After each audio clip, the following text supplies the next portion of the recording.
47 से बढ़ते तो आ रहे हैं, पहले से भी बढ़ना शुरू हो गए थे। अंग्रेजों ने बांटा, फिर कई ताकतों ने बांटा। मैं इनकी आवाज दबा नहीं रहा था, मैं इनकी आवाज अच्छी कर रहा था कि इनको फंसाया ही जाना चाहिए। इन्होंने इतने जी। साल किया, हम पे जुल्म किया राज, तो फिर अंग्रेजों के जो इतने साल वो राज करके अब उसका बदला कहां से लोगे? रोहित बोमेला के केस में भी आप देखिए, अगर जिस कारण से उसने सुसाइड करा था, उनका सुसाइड नोट ये नहीं कहता।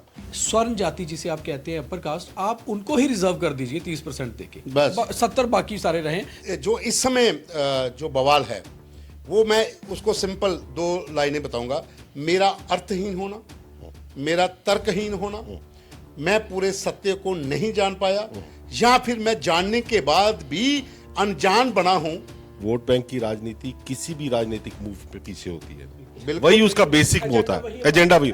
ये कहा कहानी पैदा करेगा। कहानी नहीं, सुनिए, मैंने जो कहा था, मैं अपने वर्ड से मुड़ नहीं सकता कि कहानी ठीक है पर प्लॉट कहीं ना कहीं मिसिंग है। ये एक्ट यूजीसी पहले क्यों ला रही है? बेसिकली वो सरकारी ऑफिसर थे, इसलिए उन्होंने बोला क्यों ना पहले ये एक्ट गवर्नमेंट डिपार्टमेंट्स में आए। तो ये कहीं ना कहीं इसमें पॉलिटिकल है चक्कर, ये कहीं ना कहीं पॉलिटिकल है। और इसमें जो रीड्रेसल नहीं है, कमेटी में मिनिमम 5 मेंबर उनके, टोटल 10 मेंबर, और 10 के 10 उनके हो गए। जो दीपक ने बहुत अच्छा पॉइंट रेज करा था, तो आप कहां जाएंगे? इससे खाई पैदा होगी, रिश्ते खत्म होंगे, दोस्तियां खत्म होंगी, जारियां खत्म होंगी।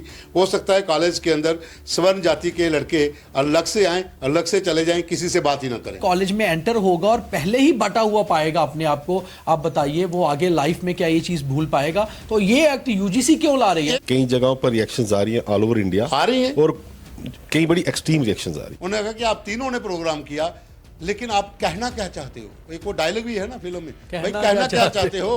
तो कहना ये चाहते हैं, समानता की बात हो रही है तो समानता होनी चाहिए, लेकिन खाई पैदा ना हो। तथ्य, तर्क, वितर्क, तथ्यहीन, सत्य, अर्ध सत्य सब रोड के ऊपर है। प्रोटेस्ट शुरू हो चुके हैं। स्वर्ण समाज अपनी जगह पर, दलित समाज अपनी जगह पर, ओबीसी समाज अपनी जगह पर। कौन सही कौन गलत वो सब है उन पन्नों में जो ड्राफ्ट हो चुके हैं। जरूरत है उसके अंदर जो लूप होल्स हैं उनको ढूंढने की। कल हमने वहीं पर विराम लिया था, आज हम वहीं से शुरू कर रहे हैं कि आखिर यूजीसी, इसके बीच में जो लूप होल्स हैं जिसे लेकर विवाद बना हुआ है वो क्लियर हों, क्योंकि सरकार खामोश है। धर्मेंद्र प्रधान जो मंत्री हैं, उन्होंने जो बयान दिया है उससे यह लगता है कि वो खुद भी पूरी तरह से कंफ्यूज हैं। अब आगे क्या है, इसके ऊपर क्या चर्चा करनी चाहिए, ये आप लोग डिसाइड करें। हम विश्लेषण करेंगे, एक डिबेट करेंगे कि आखिर लूप होल्स जो हैं उनको कैसे दूर किया जाए, लोगों के बीच खाई ना पड़े। ऐसा ना हो कि एक क्लास के भीतर ग्रुप ही बट जाएं अलग अलग, एक दूसरे से बात ही ना करें, फिर वो दोस्तियां खत्म हो जाएंगी, वो जारियां खत्म हो जाएंगी, फिर वो रिश्ते खत्म हो जाएंगे। अगर उसको बचाना है तो सबको एकजुट होकर इस चीज को पढ़ना होगा, इसके ऊपर मंथन करना होगा और सरकार पर दबाव बनाना होगा कि क्लैरिटी होनी चाहिए कि आखिर है क्या। मेरे साथ फिर आज Deepak Khajuria, executive editor, managing editor Vikas Shekhar Sharma, और मैं पवन शर्मा। सवाल इस पर भी कल उठे थे, बात वो नहीं है, नजरिया और सोच इस पर डिपेंड करता है। आप चाहे कुछ भी लिखें, आप हमारे दर्शक हैं, आपका हम स्वागत करते हैं। आपके कमेंट जो हैं हम सर माथे पे लेते हैं, लेकिन सच्चाई क्या है वो बहुत ज़रूरी है। तो दीपक, पहला सवाल जी कल वाला। पवन जी, आपने कहा कि रोड पर सब कुछ है और रोड भी स्लिपरी हो चुकी है। बिल्कुल। बर्फबारी हुई है, बर्फ चाहे हट रही है, मगर जब बर्फ हटती है ना तो रोड स्लिपरी ज़रूर होती है, मगर बर्फ़ को हटाना बहुत ज़रूरी है। लोग जो हमें देख रहे हैं समझ चुके होंगे मैं बर्फ़ की बात कर रहा हूँ, किस एक्ट की बात करते हुए। तो इसलिए सबसे पहले ये है कि ये समझा जाए कि आखिर यूजीसी एक्ट है क्या। तो मुझे लगता है कि जो भी कमेंट कर रहे थे कल, मैंने वो सारे कमेंट एक एक करके पढ़े, और उनके जो प्रोफाइल से जो हमारे पे कमेंट कर रहे थे, जिनने हमें शेयर किया, वो सब पढ़े लिखे लोग हैं, पढ़े लिखे लोग हैं, बुद्धिजीवी हैं। हर पढ़ा लिखा आदमी एक लाइन को, कल विकास जी ने बहुत सही बात बोली थी कि कोई भी ड्राफ्ट होता है, कोई भी रूल होता है, उसकी एक लाइन को 10 लोग अलग अलग किस्म से भी पढ़ सकते हैं। जरूरी नहीं है कि एक आदमी, और वो सारे पढ़े लिखे ही होते हैं, क्योंकि जो पढ़ लिखता है वही तो समझता है, पर समझना जरूरी है। बात यह है कि ये एक्ट की जरूरत क्यों है। मैं आज कल वापस उसी चीज पे आता हूं। अचानक जरूरत ही क्यों पड़ी कि ये एक्ट लाया जाए। हाँ, इसके पीछे कुछ कारण हैं, क्योंकि सुप्रीम कोर्ट में लंबित था, 2019 में भी आने की कोशिश की थी, उसके बाद धीरे धीरे पहले तो कोई चीज़ लाने की ज़रूरत क्या है उस पर बात करनी होती है। और अगर हम ये बात करते हैं कि उसकी ज़रूरत है, तो फिर उसकी ज़रूरत अगर है तो वो देश को ज़रूरत है, किसी एक जाति समुदाय को नहीं। और उसमें आपको फिर अगर वो कहते हैं ना, बहुत एक बयान चला था योगी आदित्यनाथ का कि कटेंगे तो बटेंगे। पहले एक मिनट, लेट मी कंप्लीट, कि ये भारतीयों के लिए है बेसिकली। इसको भारतीय को समझना है कि हम भारतीय कहीं ना और बटे, हम बहुत बट चुके हैं। 47 से बटते तो आ रहे हैं, पहले से भी बटना शुरू हो गए थे। अंग्रेजों ने बांटा, फिर कई ताकतों ने बांटा, तो अब बटे ना। और कटेंगे का मतलब ये नहीं है कि हम कट जाएंगे, कटेंगे मतलब हम एक दूसरे से कटेंगे, संपर्क कट जाएगा, संपर्क कटे, रिश्ते खत्म हो जाएंगे। तो आज 2026 में जब हम खड़े हैं, इस एक्ट के ऊपर कम से कम हमें अपनी जाति से पीछे हटके यहां से, जहन से और एजुकेशन से सोचना होगा और यह देखना होगा कि इसकी जरूरत है क्या, और अगर है तो फिर किस हिसाब से है, उस हिसाब को सही करना जरूरी है। विकास जी, देखिए पवन जी, एक बड़ा सवाल में उसी पे आप आ जाएंगे। आप जो क्वेश्चन पूछेंगे उससे पहले मेरे मन में एक आंसर खुद ही आ गया। अभी क्या हुआ, मेरे दोस्त दीपक माइक पकड़े थे, मुझे लगा माइक नीचे, मैंने उनका माइक मूव करने की कोशिश की, उनको लगा मैं माइक छीन रहा हूं। यही बात रंजना यादव ने कही, कई सालों से इन्होंने हमें दबाया। दबाने की कहां बात है, मैं इनकी आवाज दबा नहीं रहा था, मैं इनकी आवाज अच्छी कर रहा था, तो इनको लगा, तो लगने पे कमेटी पे केस चला जाएगा साहब, और फिर मेरी ऐसी तैसी हो जाएगी। आपका मैं सवाल पकड़ रहा हूं। रंजना यादव ने कहा कि इनको फंसाया ही जाना चाहिए, इन्होंने इतने साल किया, हम पे जुल्म किया राज, तो फिर अंग्रेजों के जो इतने साल वो राज करके अब उसका बदला कहां से लोगे? जो मुगलों ने आपको प्रताड़ित किया, अब उसका बदला आप कहां से लोगे? अगर हम इस तर्क में चले जाएं, इस वितर्क में चले जाएं, तो ये एक बहस कहीं और चली जाएगी। मैं सीधा सवाल मेरा आपसे यही, शुरुआत कब हुई? रोहित बोमिला, जहां दूसरे जो लोग थे, वहां से इसका नींव का पत्थर रखा गया, लेकिन उसकी कहानी लोगों तक सही नहीं पहुंची है। पवन जी, रोहित बोमेला के केस में भी आप देखिए, अगर जिस कारण से उसने सुसाइड करा था, उनका सुसाइड नोट ये नहीं कहता कि उसको किसी ने उकसाया, और उसमें आगे अगर जब छानबीन हुई और 2024 में अगर कंट्रोवर्सी नहीं बनती, तो जब तेलंगाना पुलिस ने ये केस क्लोजर के लिए डाला, क्लोजिंग तो रिपोर्ट में उन्होंने कहा है कि उसका वो सर्टिफिकेट जो एससी का था वो ही झूठा था, वो ओबीसी कैटेगरी से पाया गया, तो उसकी कंट्रोवर्सी नहीं करते, पर कोर्ट संज्ञान ले रहा था, और कोर्ट ने अपना कोर्ट ने कहा, और ये कमेटी ने रिपोर्ट दी, उसके ऊपर ये यूजीसी का आता है।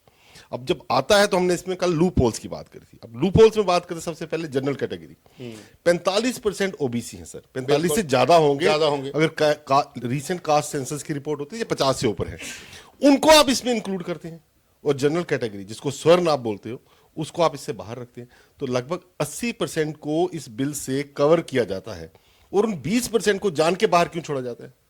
Wrong to you is wrong to me also. अगर मैं आपको गाली देता हूं वो गलत है, तो आप मुझे गाली देंगे वो भी गलत है। दीपक, इसमें एक चीज़ है विकास जी, मैं ऐड करना चाहता हूँ, बिल्कुल आप ठीक कह रहे हैं कि आज ऐसे जम्मू कश्मीर में हम लगातार काउंट करते जा रहे हैं, 70% से ज़्यादा रिजर्वेशन हो चुकी है। बिल्कुल, मुझे लगता है एक उस चीज़ पे बात करनी चाहिए अब कि स्वर्ण जाति जिसे आप कहते हैं अपर कास्ट, आप उनको ही रिजर्व कर दीजिए 30% देके, बस 70 बाकी सारे रहें, क्योंकि जब रिजर्वेशन वाले कम होते जा रहे हैं तो आप फिर रिजर्वेशन उनको दे दीजिए ना।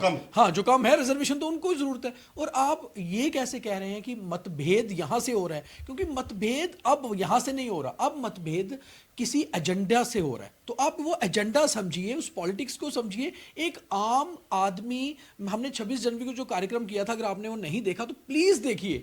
एक आम गरीब आदमी को फर्क ही नहीं पड़ता क्या हो रहा है, वो बेचारा सुबह से शाम तक अपनी रोजमर्रा का जीवन कमा रहा है। मैं बदवाल इलाके में उस दिन गया, जो विजयपुर के गुड़ा सलाथिया में पड़ता है, सभी राजपूत, आसपास बड़े बड़े गांव, उसके बीच में उस गांव में ब्राह्मण, राजपूत, शूद्र, दलित सभी रहते हैं, और सभी बिलो पॉवर्टी लाइन है। बड़ी बात यह है, उन लोगों का कहना था कि जाति 26 जनवरी 15 अगस्त तो बाद में, कॉन्स्टिट्यूशन बाद में, पहले तो हम सुबह ये सोचते हैं कि शाम तक की दिहाड़ी लगा के खाना क्या है, बच्चों को क्या करना है, शादियां कैसे करनी है। तो अब वहां पर आइए ना, इकोनॉमिक वीकर सेक्शन जो है वो हर जाति में है, हमें उसको अपलिफ्ट करें।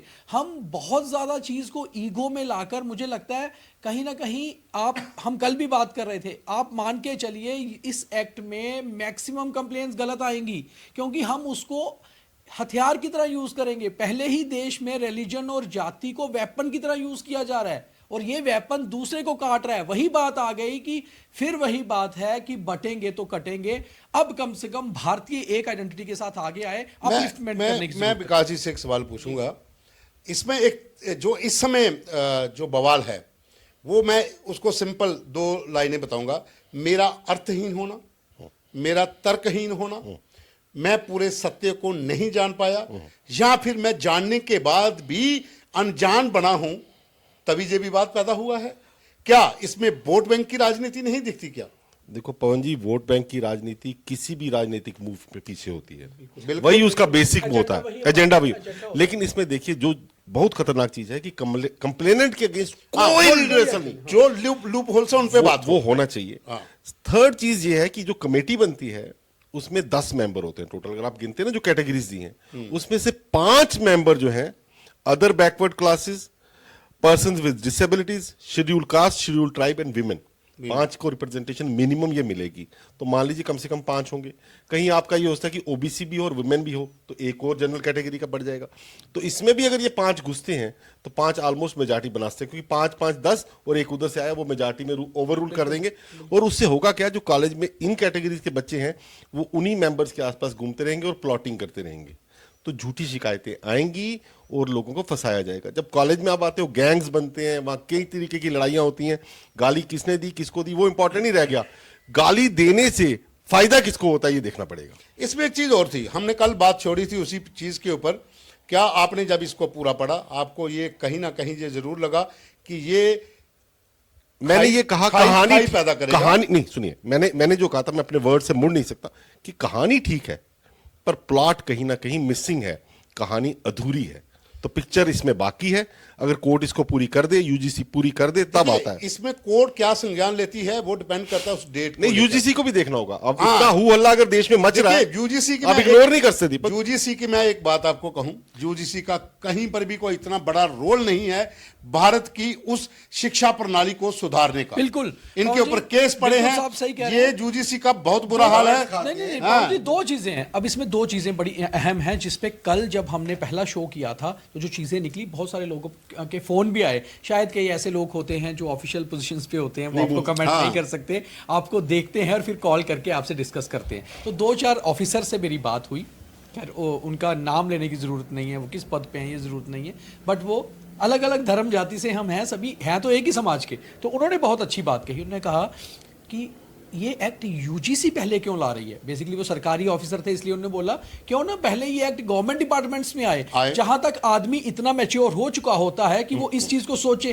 आप एजुकेशन में ऐसी चीज घुसा रहे हो एक बच्चे के साथ। अगर कॉलेज में एक बार ऐसा हो गया तो वो पूरी उम्र अपने जहन से ये बात नहीं निकाल पाएगा कि मेरे साथ एक बार ऐसा किसी ने अपने ग्रजेस सेटल करने को किया था। और उन्होंने ये कहा कि क्या आपको लगता है कि बड़ी बड़े सचिवालयों में, बड़े बड़े दफ्तरों में ऐसा नहीं होता? वहां भी तो होता है।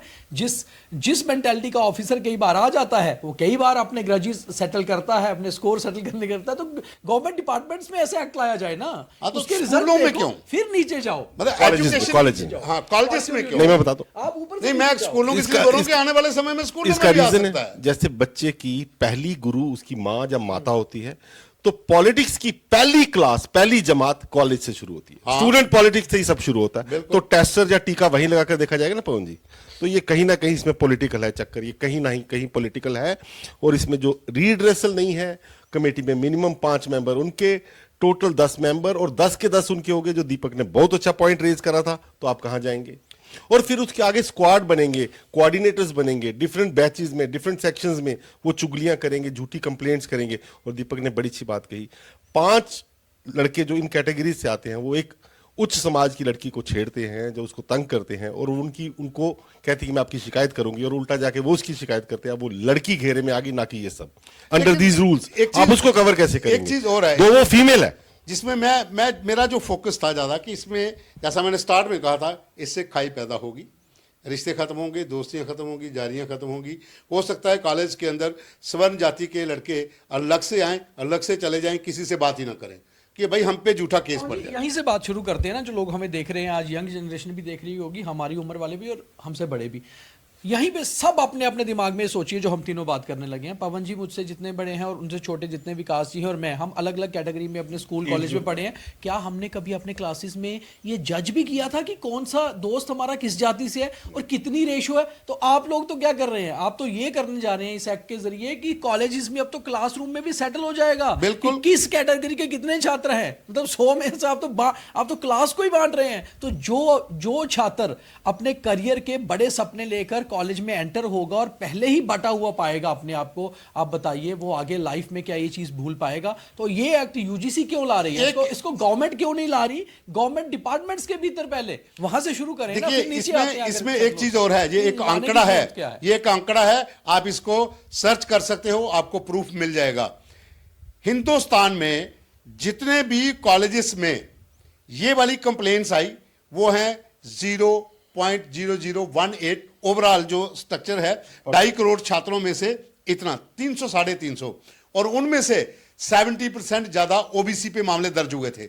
आज मैं एक वीडियो देख रहा था, ओबीसी समाज के लड़कों ने वीडियो डाला था, उन्होंने कहा था कि ठीक है आपने हमें SC ST के साथ मिला दिया, केस खत्म कर, हमारे केस सारे खत्म कर दीजिए। बिल्कुल, जितने भी केस हम पे पड़े हैं वो खत्म कर दीजिए। कहानी वो नहीं है केस खत्म करना है। मैंने पहले कहा मेरा अर्थहीन होना, मेरा तर्कहीन होना इस समाज में इतनी बड़ी खाई पैदा कर जाएगा कि क्लासेस के बीच, कॉलेजेस के बीच बच्चे अलग झुंडों में आएंगे, अलग झुंडों में घर चले जाएंगे, बस्तियां बटेंगी, गलियां बट जाएंगी, आपके रिश्ते बट जाएंगे। आपको यह सोचने पर मजबूर होना पड़ेगा कि आखिर ये ऐसा आया क्यों, किस लिए लाया गया। पवन जी कई जगहों पर रिएक्शंस आ रही हैं, ऑल ओवर इंडिया आ रही हैं, और कई बड़ी एक्सट्रीम रिएक्शंस आ रही है, अपर कास्ट की एक्सट्रीम आ रही है। मैं कहूंगा एक्सट्रीम मत होइए, इस पे अपना पॉइंट ऑफ व्यू रखिए। गवर्नमेंट सुन रही है, कोर्ट सुन रहा है, ये हिंदुस्तान में अंधेर नहीं है। लेकिन जिनकी रिएक्शंस आ रही हैं हम उनको गलत नहीं कहते, क्योंकि अब बहुत हो गया पवन जी। जब हम आईटी में घुस गए, एआई में घुस गए, आज भी हम बाबा आदम के जमाने की बातों को लेकर अगर समाज को बांटते हैं ना पवन जी, तो इससे बुरी हालत देश की कोई नहीं हो सकती। तो कहीं ना कहीं सरकार भी इसके लिए जिम्मेवार है। आप ये मत सोचिए कि जो सब कुछ हो रहा है ये खाली कुछ चंद लोग कर रहे हैं, नहीं, हो सकता है इसके पीछे का एजेंडा कुछ और हो और उस एजेंडे को भी समझना है। कुछ लोगों ने कल एक कमेंट किया था, मुझे वो अच्छा भी लगा। उन्होंने कहा कि आप तीनों ने प्रोग्राम किया लेकिन आप कहना क्या चाहते हो? एक वो डायलॉग भी है ना फिल्म में, भाई कहना क्या चाहते हो? तो कहना ये चाहते हैं कि ये जो एक्ट है, मैं इसको एक्ट भी नहीं कहता। पवन जी एक मिसिंग पॉइंट जी, इसमें कहा गया कि हेड ऑफ द इंस्टीट्यूशन अगर इंक्वायरी प्रॉपर नहीं चला के उसका अगर गलत रिजल्ट आता है या कोई बायस्ड इंक्वायरी लगती है तो इस इंस्टीट्यूट की मान्यता रद्द हो सकती है, उनकी ग्रांट रद्द हो सकती है। ये सब इतनी एक्सट्रीमिटीज है। मैं तो ये पूछता हूं, सपोज कर कोई कॉलेज है, अगर वो वैसे ही अपने स्टूडेंट्स को डिसिप्लिन में रखता तो उसको मान्यता होनी नहीं चाहिए। आपके पास कॉलेज में इनफ सिक्योरिटी होनी चाहिए, ये प्रोसीजर होना चाहिए, ये रेगुलर होना चाहिए, ना कि इस तरह करा जाए, क्योंकि इस तरह सिस्टम नहीं चलते। दीपक ने ठीक कहा, ऑफिस भी नहीं चलते।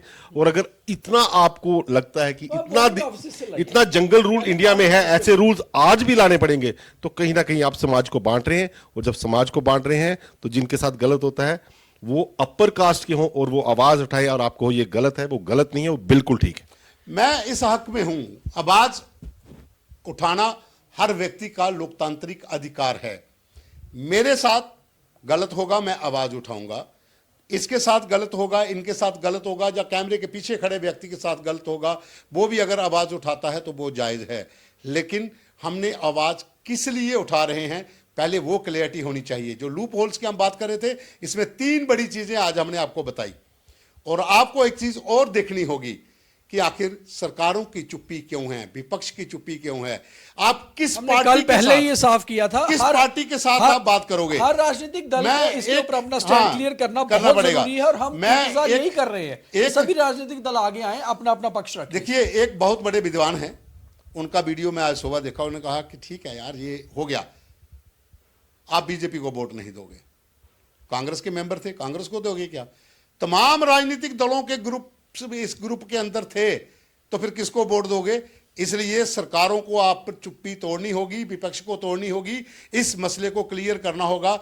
ऐसा ना हो कि समय हाथ से निकल जाए और ये समाज जो बंट रहा है। पहले तो ये चीज ना मुझे लगता है बहुत जरूरी है लोगों को समझना और लोगों तक बात पहुंचाना कि आखिर इस एक्ट की जरूरत क्या पड़ी। उसके बाद तो फिर यह है कि क्या क्या होना चाहिए, जरूरत क्या थी, आखिर हुआ क्या था ऐसा देश में। रिजर्वेशन तो आगे आपके लिए दे रखी है भाई, सब पवन जी, जिस चीज का डर है ये दृश्य समझिए, दृश्यम नहीं दिखाइए, क्योंकि चिंगारी कब आग बन जाए याद करिए। 1990 को एक छोटा सा आंदोलन कितना आउट ऑफ कंट्रोल हो गया था, उसमें ओबीसी को 27% रिजर्वेशन दी गई थी।